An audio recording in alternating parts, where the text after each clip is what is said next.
መንግስቲ ኢትዮጵያ ዝተዓወጀ ዝበሎም ዕፅዋን ክባን ንምፍታሕ ናይ በዓል ስጉምታት ምውሳድ ኣኼባ ተቐሚጦም ብዶክተር ደብረጽዮን ዝተመርሐ ጉጅለ ኣብ ከተማ መቐለ ኣብ ዘካየደ ኣኼባ ሓደሽቲ ውሳነታት ተሕሊፈሎም መንግስቲ ፌደራል ኣብ ልዕሊ ቲም ስልጣን ብዘይሕጋዊ መንገዲ ተቆጻጺሩ ብዝብል በጀትን ሃፍትን መንግስቲ ንኸይጥቀም እገዳታት ውሳነ ከም ዘሕለፈ ትማል ተጸብጺቡ ነይሮም ሒዝና ኣለና ኣብ ልዕሊ ኢትዮጵያ ደብዳብ ኣየር ተፈጺሞሎ ኣብ ምዕራባዊ ሸነኽ ኢትዮጵያ ጎረቤት ሃገር ከቢድ መጥቃዕቲ ኣየር ከም ዝፈጸመት ተረጋጊጾም ኢትዮጵያ ኣብ ልዕሊና ናይ ምፍራሕ ወፍርታት ተካይደላ ክትብል ኤርትራ ኣምሪራ ከሲሳላ ሚኒስትሪ ዜና ኣብ ዘርግሖ መግለጺ መንግስቲ ኢትዮጵያ ኣብ ዞባ ቀርኒ ኣፍሪቃ ዝተጋገየ ፖሊሲታትን መረገጺታትን ሒዙም ነቲ ዞባ ናብ ዝኸፍአ ሽግር ንምእታው ይንቀሳቐሰሎ ብምባል ከሲሶሎም ፕሬዚደንት ሶማል ሓሰን ሼኽ መሐመድ ዕድመ ስልጣኑ ንምንዋሕ ዝገብሮ ጻዕሪ ብህዝቢ ከቢድ ተቃውሞታት ኣጋጢሞሎም ኣብታ ሃገር ዝተበገሰ ፖለቲካዊ ቅልውላውን ሒዝና ኣለና ካብ ትግራይ ሆራይዘን ሰብስክራይብ ላይክ ሼር እንዳገበርኩም ነዞም ሓደሽቲ ምዕባለታትን እዋናዊ ዜናታትን ክትከታተሉ ንዕድመኩም ሰናይ ምክትታል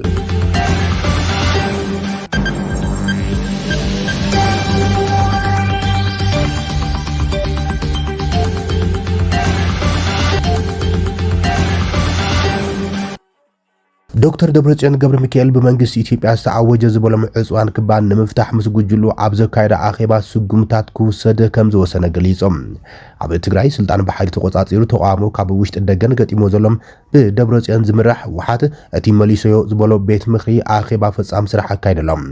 ስጉምቱ ወሓት ሽዕቡ እቲ ናብ ስልጣን ምምላስ ዘይሕጋዊ ብምዃኖም ናይ መንግስቲ በጀትን ሃብትን ከይጥቀምን ከይንቀሳቐስን መንግስቲ ፌደራል ትእዛዝ ከም ዘመሓላለፈ እዮም ትማሊ ተጸብጺቦም እቲ ወሓት መሊሶዮ ዝበሎ ቤት ምኽሪ ብዶክተር ደብረጽዮን ዝምራሕ ኣኼባ ፈጻም ስራሕ ኣሳሊጦሎም ኣብታ ኣኼባ ድማ ኣብ ትግራይ ኣጋጢሞም ዘለዉ ጸገማት ብፍላይ ነቲ ጉጅለ ዒላማ ዝገበሩ እገዳታትን ስጉምታትን ካብ ወገን ኣዲስ ኣበባ ንምክልኻል ኣማራጺ ስጉምቲ ንምውሳድ ከም ዝወሰነ እዩ ተገሊጹ ዘሎ ኣብቲ ዘካየዶ ኣኼባ መንግስቲ ኢትዮጵያ ኣብ ልዕሊ ትግራይ ኣንቢርዎ ንዘሎ ዕፅዋን ክባን ዝበሎ ስዒቡም ተዋሪጹ ዘሎ በጀትን ማህያ ሰራሕተኛት መንግስትን ኣብ መጓዓዝያ ህዝቢ ኣጋጢሙ ዘሎ ጸገማት ንምቅላል ክውሰዱ ኣብ ዝግበኦም ጉዳይ ትምህርቲ 2018 ዝምልከት ብዕምቆት ዘትዩን ኣድለይቲ ውሳነታትን ኣንፈታትን ብምቕማጥ ኣኼብኡ ከም ዝሃዘመ እዩ ተገሊጹ ዘሎ ህወሓት ተመሊሱ ናብ ስልጣን ምምላሱ ስዒቡ ብወገን ሕጋዊ መንግስቲ ትግራይ ዝኾነ ጊዜያዊ ምሕዳር ትግራይ ጥንኩር ተቃውሞ ጋጢሞ ዝተነጸገ ኮይኑ ካብ ሓይልታት ፖለቲካ ትግራይ እውን ተቐባልነት እዩ ዝርከብ ካብ ወገን መንግስቲ ፌደራል ክሳብ ሕዚ ኣብ ጉዳይ ምምላስ ስልጣን ህወሓት ስዒቡ ዝሃቦ ወግዓዊ ግብረ መልሲ የለን እዮም እንተኾነ ግና መንግስቲ ፌደራል ኣብ ዝሕዝዋን መረፃ ንምስላጥን ንምዕዋትን ኣብ ምንቅስቃስ ከም ዝርከብ ጉዳይ ምንቅስቃስ ህወሓት ድማ ንግዚኡ ኸዲንዎ ከም ዘሎ ዘመልክቱ ምዕባለታት እዩ ዘመልክቱ ስቕታዊ ግብረ መልሲ ዝህብ ዘሎ እዚ ኣብ መቐለ ስልጣን ተቆጻጺሩ ዘሎ ዝበሃል ዘሎ ህወሓት ኣብ ልዕሊ ትግራይ ተማላላዕ ሓደጋታት ሒዙ ይመጽእ ከም ዘሎ ተጋሩ ሻቅሎቶም ዝገልጹ ዘሎም ኣብ ልዕሊ ኢትዮጵያ ደብዳብ ኣየር ተፈጺሙ ኣብታ ምስ ሱዳን እትዳወብ ክልል ቤንሻንጉል ጉሙዝ ኣብ መዋስንቲ ከባቢታት እትርከብ ከተማ ኩምሩኽ ብዝተፈጸመ መጥቃዕቲ ሰብኣዊ ኣልቦ ነፋሪት ሓደ ሰራሕተኛ እግራዊ ውድብ ስደተኛ ዝርከቦም ብውሕዱ 8 ሰላማውያን ሰባት ከም ዝሞቱን ብዙሓት ካልኦት ከም ዝቆሰሉን ነበርቲ እቲ ከባቢን ክኢላታት ጥዕናን ኣረጋጊጾም ኩናት ሕድሕድ ሱዳን ዶብ ሰጊሩ ንኢትዮጵያን ብቐጥታ ከምጸሎም እቲ ዝሕዝን ፍጻመ ሓዱሽ ምዕባለ ኮይነሎም እቲ መጥቃዕቲ ብ21 ማይዛ 2018 ወይ ድማ ብኣቋጽር ኣውሮፓውያን 29 ማይዛ 2026 ከባቢ ሰዓት 5 ንጎስ ተፈጸመ ኮይኑ ካብ ከተማ ኣሶሳም 94 ኪሎ ሜትር ርሒቓ ኣብ ትርከብ ከተማ ኩምሩኽ ኣብ ዝርከብ በዝሒ ህዝቢ ዝተሸፈነ እንዳ ቡንን ንግዳዊ ከባብን ዒላማ ከም ዝገበረ ተገሊጾሎም ናይ ዓይኒ መሰኻኽር እታ ሰብኣዊ ኣልቦ ነፋሪት ካብ ግዛኣት ሰማያዊ ናይል ወይ ድማ ቡሉ ናይል ሱዳን ከም ዝመጸት ብምሕባር ሰራዊት ሱዳን ነቲ መጥቃዕቲ ዝፈጸሞ ምላሽ ናይቲ ምስ ሓይልታት ቁልጡፍ ደገፍ ዝካየድ ዘሎ ኩናት ግብረ መልሲ ምዃኑ እዮም ዝገልጹ ሓደ ነባሪ ከባቢ ንጋዜጣ ኒው ስታንዳርድ ኣብ ዝሃበ ሓበሬታ ሰራዊት ሱዳን ዕጡቃት RSF ደቡ ሰጊሮም እዮም ዝብል ጥርጣረም ነቶም ንጹሓት ሰባት መጥቃዕቲ ብምፍጻም ብውሕዱ 13 ሰባት ከም ዝቐትሉ ሓቢሮሎም ካብቲ ሓደጋ ዘጋጥሞ ቦታ 7 ኪሎ ሜትር ርሒቑ ኣብ ዝርከብ ማእኸል ጥዕና ሆራይዞ ብቀዳማይ ረድኤት ክገብር ዝፍትን ዝነበሮም ሰራሕተኛ ጥዕና ነቲ ሓደጋ ስዒቡ ዘስካሕክሕ ትርኢቱ ክብል ገሊጾም እቲ መሳለጥያ ብከቢድ ዝተጎድኡ ሰባት ዝተዓሸገ ኮይኑ እግራ ዝተቆረፀት መንእሰይ ሓዊሱም እቲ ኩነታት ኣዝዩ ሕማቕ ብምንባሩ ብህግራዊ ኮሚቴ ቀይሕ መስቀል መኻይን ኣምቡላንሳትን ናብ ሆስፒታል ደሴ ተጓዒዞም ኢሉ ሓደ ካብቶም ሰራሕተኛታት ሕክምና ኣብቲ ቦታ ክሞቱ እንከሎም ካልእ ጓል ኣንስተይቲ ድማ እግራ ተቆሪጹ ብህይወት ከም ጸንሐ ተፈሊጦሎም ሓሙሽተ ሬሳታት ናብ ማእከል ጥዕና ክመጹ እንከሎም እቶም ክልተ ብኣባላት ስድራ ቤት ክረኽቦም እንከለው እቶም ዝተረፉ ድማ ሽሞም ከይተገለጸ ተቐቢሮም ካብቶም ዝሞቱ ሓሙሽተ ደቂ ተባዕትዮ ክልተ ደቂ ኣንስትዮን ሓደ ህፃንን ብብዙሕ ምፍሳስ ደም ዝሞቱ እዮም ነበርቲ እታ ሃገር ሓደ ካብቶም ዝሞቱ ሰራሕተኛ ጥዕና ኣእምሮን ስነ ኣእምሮዊ ደገፍን እግራዊ ትካል ስደተኛታት IOM ምዃኑ ሓቢሮም ካልእ ሰራሕተኛ ብከቢድ ቆሲሉ ኣብ ኣሶሳ ሕክምና ይግበረሉ ከም ዘሎም ተገሊጾሎም ብዘይካዚ ዩኒፎርም ሓይሊ ምክልኻል ኢትዮጵያ ዝተኸደኑ ዕጡቃት RSF ኣብ ቀበሌታት ዶብ ይንቀሳቐሱን ኣብ ልዕሊ ንጹሃት ሰባት ምዝማት ምፍራሕን ጾታዊ መጥቃዕትን ይፍጽሙ ከም ዘሎም ነበርቲ ኣቃሊዖም ሓደ ነባሪ ተኸባቢም እቶም ዕጡቃት ኣብይ ክኽፍል እዩ ብምባል ነበርቲ ብነፃ መግብን መስተን ብምቕራብ የሽግርዎም ከም ዘለው ኣመልኪቶም ብስንክት ኣብቲ ከባቢ ዘሎ ዘይውሕስነት ንውግኣት ሓገዝ ንምሃብ ኣጸጋሚ ከም ዝነበረ ድማ ሓቢሮሎም እዚ ኣብ መሬት ኢትዮጵያ ዝፍጸም ዘሎ መጥቃዕቲ ኣብ ዶብ ክልቲና ሃገራት ውጥረት እናወስኸ ኣብ ዝኸደሉ ዘሎ እዋን ዝፍጸም ዘሎ ሰራዊት ሱዳን ኣብ ዝቐረበ እዋን ኣብ ክልል ቤንሻንጉል ጉሙዝ ዝዳወብ ዞባ ቡል ናይል ከምኡውን ምስ ክልል ኣምሓራም ኣብ ዝዳወብ ከባቢታት ኣልፋሽጋ ተወሳኺ ሰራዊትን ፀረ ነፈርቲ መከላኸሊታትን ኣዋፊሮሎም ሰበስልጣን ሱዳን ኢትዮጵያን ሕብራት ኢማራት ዓረብን ኣብ ምዕርፈ ነፈርቲ ካርቱምን ካልኦት ስትራቴጂካዊ ቦታታትን መጥቃዕቲ ሰብኣዊ ኣልቦ ነፈርቲ ብምፍጻም ከይሶም እዮም ሚኒስትሪ ጉዳያት ወጻኢ ኢትዮጵያ ነቲ ክሲ መሰረተ ዓረቦ ብምባል ብምንጻግ ታሪኻዊ ርክብ ክልቲና ሃገራት ብምጥቃስ ኣብ ሱዳን ዝካየድ ዘሎ ኩናት ትሕድሕድ ደው ክብል ይጸዊዖም ሰበስልጣን ሱዳን ኢትዮጵያ ንRSF ትድግፍ ብምባል ብተደጋጋሚ ክኽስዋ ምህላዎም ኢትዮጵያ ብትሪ ነጺጋት እያ እቲ ክሲ ሱዳን ኣብ ወርሒ መጋቢት ካብ ኢትዮጵያ ኣምባሳደራት ክትጽውዕ ምኽንያት ኮይኑ እዮም ኩንበር ኣብ ዝቐረበ እዋን ብሰብኣዊ መሰረት ኣብ ሳትላይ ዝተሰኣለ ምስሊ ብምጥቃስ ዘውፅኦ ጸብጻብ RSF ኣብ ከባቢ ኣሶሳ ብዝርከብ መንግስቲ ኢትዮጵያ ይድገፍ ከም ዘሎ ይሕበር ዋላው ካብቲ ሃገር ዝዓበዩ ዝኸይ ዘሎ ኩነታት ጸጥታ ብደብዳብ ሰብኣዊ ኣልቦ ነፈርቲ ህይወት ንጹሃት ሰባት ይስኡንን እንተሃሎም መንግስቲ ኢትዮጵያ ንፍጻመ ኩርሚ ክሳብ ሕዚ ወግዓዊ ምላሽ ከም ዘይሃበሎም ነበርቲ ተኸባቢ ጥርዓን ነቕሪቦም ኢትዮጵያ ኣብ ልዕሊኦም ናይ ምፍራሕ ውፍርታት ተካይድ ከም ዘላ ኣስመራ ከሲሳ ሚኒስትር ዜና ኤርትራ የማነ ገብረ መስቀል ሰልፊ ብልጽግና ወይ ድማ መንግስቲ ኢትዮጵያ ኣብ ዞባ ቀርኒ ኣፍሪካ ኣዝዩ ዘይክውነታዊ ፖሊሲታትን መርገጺታትን ክብል ነቒፍዎም እቲ ሚኒስትር ኣብ ማሕበራዊ መራኸቢታት ገጹ ኣብ ዘርግሖ ጽሑፍ ፖሊሲታት መንግስቲ ኢትዮጵያ ካብ ክውንነት ዝረሓቑ ክብል ነጺግዎም ሚኒስትር ዜና ኤርትራ የማነ ገብረ መስቀል ቻርሊ እቲ ፖቶሚክን ኢሉ ዝጠቕሶ ገዛእ ሰልፊ ብልጽግና ኢትዮጵያ እሙናት ደገፍቱን ቁጽራት ተሓለቕቱን ተግባራት እትሰልፊ ንምምኽናይ ደረት ዝሓለፉ እዮም ክብል ብትርወቂስዎም እቲ ሃገር ንጎረባብታ እናተንከፈት ኣብ መላእ ቀርኒ ኣፍሪካ ዘይምርግጋእ ትፈጥረላ ብምባል ድማ ነጥብታት ዘርዚሮም እቲ ኣብ 2018 ተስፋ ተነቢሩሉ ዝነበረ ዕርቀ ሰላም ኤርትራን ኢትዮጵያን ድሕሪ ምዛም ኩናት ትግራይን ድሕሪ ድማ ድሕሪ ስምምዕነት ፕሪቶሪያ ዝሓርፈፈ ምዃኑ ዝፍለጥ ኮይኖም ብወገን ኢትዮጵያ ዝቐረበ ናይ ይግበአኒ ሕቶ ኣፍ ደገ ባሕሪ ኤርትራ ተደዊን እዩ ክልቲና ሃገራት ድማ ኣብ ድርኩኺት ኩናት ኣትየን ይርከባ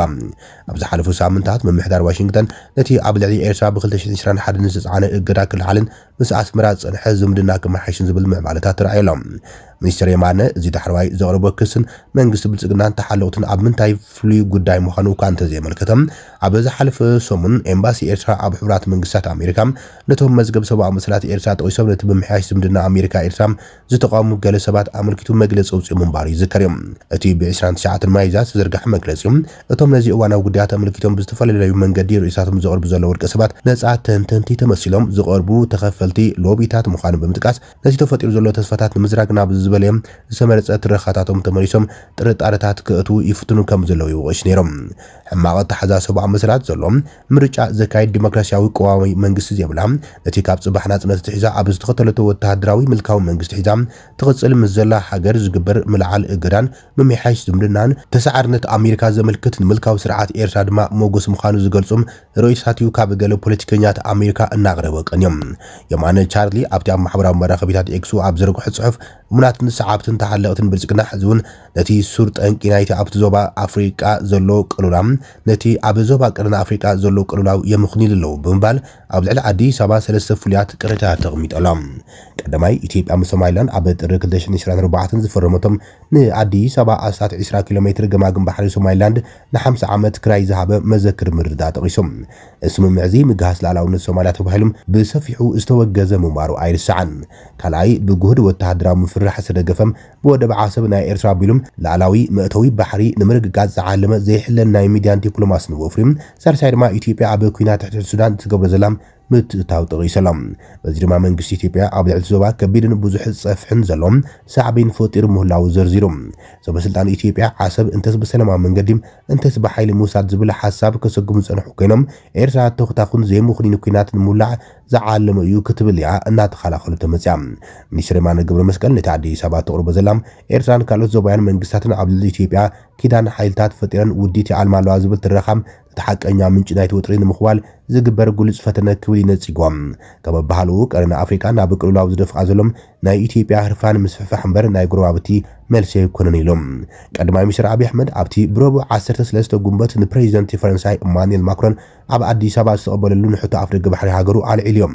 አብይ ኣብ መግለጺኡ ልዝብ ዝበለ ዝመስል ቃናም ብሰላማውን ዲፕሎማሲያውን መንገድን ዓለም ለኻዊ ሕጊ መሰረት ዝገበረም ኣገባብ ሕቶ ኣፍደገ ባሕሪ ኢትዮጵያ ንምምላስ ሓዊ ፕሬዚደንት ኢማኑኤል ማክሮን ዘለዎ ጽልዋ ተጠቂሙ ክሕግዘና ምዃኑ ተዘራሪብና ኣለና ከም ዝበሎም ማዕከና ዜና ተሃገር ጸብጺበን እየን እንትኾነ ነቲ ኣብቲ ዞባ ዘሎ ወጥሪ ዝለዓለ ጉዳይ እቲ ሉዓላዊ ዋነት መእተዊ ባሕሪ ምርጋ ዝብል ትረኻ ምዃኑ ዝፍለጥ እዮም የማነ ገብረ መስቀል ኣብ መልእኽቶም ህዝብታት እቲ ዞባ ብናይ ሓንቲ ሃገር ልዕልና ዝድረኽ መወዳእታ ዘይብሉ ግጭት ዘይኮንስ ኣብ ሕድሕዳዊ ምክባር ልዕላውነት ዝሃነጾም ነባር ሰላም ይደልዩ ክብል የስሚሩሎም እዚ ከምዚ እንከሎ ሚኒስትር የማነም ነቲ 31 እግራውያን ዘይመንግስታውያን ማሕበራት ናብ ባይቶ ሰብኣዊ መስራት ሕብራት ሃገራት ዘቕርቦ ጻውዒት ናይ ጸለመ ወፍሪም ክብል ድማ ወቂሶም ኣብ ሶማሊያ ከቢድ ፖለቲካዊ ቅልውላው ተፈጢሩሎ ፕሬዚደንት ሶማሊያ ሐሰን ሼኽ መሐመድ ዕድመ ስልጣኑ ንምንዋሕ ብዝገበሮ ጻዕሪ ተራእዩ ብዘይፈለጥ ተቃውሞታት የጋጥመሎም ዕድመ ፕሬዚደንት ሐሰን ሼኽ መሐመድ ብዓርቢ 7 ጉንበት 2018 ከም ዝተዛዘመ ቅዋመት ሃገር ይሕበር እቲ ፕሬዚደንት ኣብ ዝቐረባውን ነቲ ሕገ መንግስቲ ብምምሕያሽ ዕድመ ናቱን ባይቱን ካብ 4 ናብ 5 ዓመት ንምንዋሕ ምርጫ ናብ ዝመጽእ ዓመት ንምንዋሕ ካብ ዝጽዕር ንዳሓር ወጥሪ እናወስኸ መጽሎም ሰልፈኛት ናብ ጎደናታት ወጽዮም ተቃውሞም ኣብ ዘስምዑሉ ዝነበረ እዋን ብውሕዱ ክልተ ሰባት ክሞቱ እንከለዉ ብዓሰርታት ዝቑጸር ድማም ድሒሩ ምቑሳሎም መንግስቲ ብ3 ጉንበት 2018 ኣብ ርእሰ ከተማ መቃዲሾም ሰልፊ ኣካይዶም እዮም ሓይልታት ጸጥታ ኣብ ጥቓ መንበሪ ኣባይቲ መራሕቶም ተዋፊሮም ተወሳኺ ተቃውሞታት ከይፍጸሙ ገይሮም እዮም ፕሬዚደንት ነበር ሸሪፍ ሼኽ ኣሕመድን ሓያሎ ቀዳሞት ሚኒስትራትን ከምኡን መራሕቲ ፑንትላንድ ጁባላንድን ዝሓቆፈም ቀንዲ ጥምረት ተቃውምቲ ሶማል ፊውቸር ካውንስል እቲ ፕሬዚደንት ቅዋማዊ ስልጣኑ ምስተወደም ተቐባልነት ከም ዘይረክብ ዝገልጽ መግለጺ ኣውጽዮም ኣብ መንጎ መንግስትን ተቃውሞትን ዝካየድ ዘሎ ተኸታታሊ ዝርብ ክጭበጥ ኣይከኣለን መራሕቲ ተቃውምቲ ንፕሬዚደንት ንኹነታት ዘጋድድ ብምባል ከሲሶም ተግባራት ድማ ናብ ሓድሽ ቅልውላውን ናብ ዘይምርግጋዕን ግጭትን ከስዕብ ከም ዝኽእል የመጠንቂቖም ፕሬዚደንት ነበር መሐመድ ዓብዱላሂ ፍርማጆም ናይ ሕዚ ፕሬዚደንት ዕድመ ቅድሚ ምዝዛሙ ክለን ፖለቲካዊ ድባትን ንኹሉ ዝሓቅፍ መስርሕ ምርጫ ከካይዳ ፀውዮም ኣብ ወርሒ መጋቢት ባይቶ ንዕድመ ፕሬዚደንት ዘናውሕን ምርጫ ዘደናጉን ምምሕያሻት ቋም ኣጽዲቑ ነይሩ እዚ ድማ ካብ ተቃዋምቲ ጉጅለታት ሰፊሕ ነቐፌታ ስዒብሎም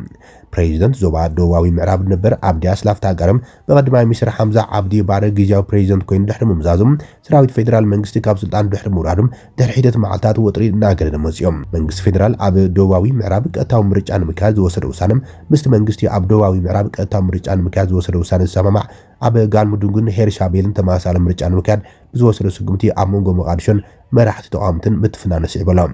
ነቕፍቲ ናይ ብሓደ ሰብን ሓደ ድምፅን ዝዓለመ ውጥን መሐመድ ኣብ መንጎ ዘይምርግጋዕ ውሱን ቁፅሪ ማእኸላይ መንግስትን ዘይተፈትሖም ቅዋማዊ ክርክርን ነቲ ካብ 2000 ጀሚሮም ኣብ ብሄር ዝተመርኮሰ ስርዓት ምርጫ ንምድጋፍ ኣጸጋሚ ከም ዝገብሮ ይምግቶም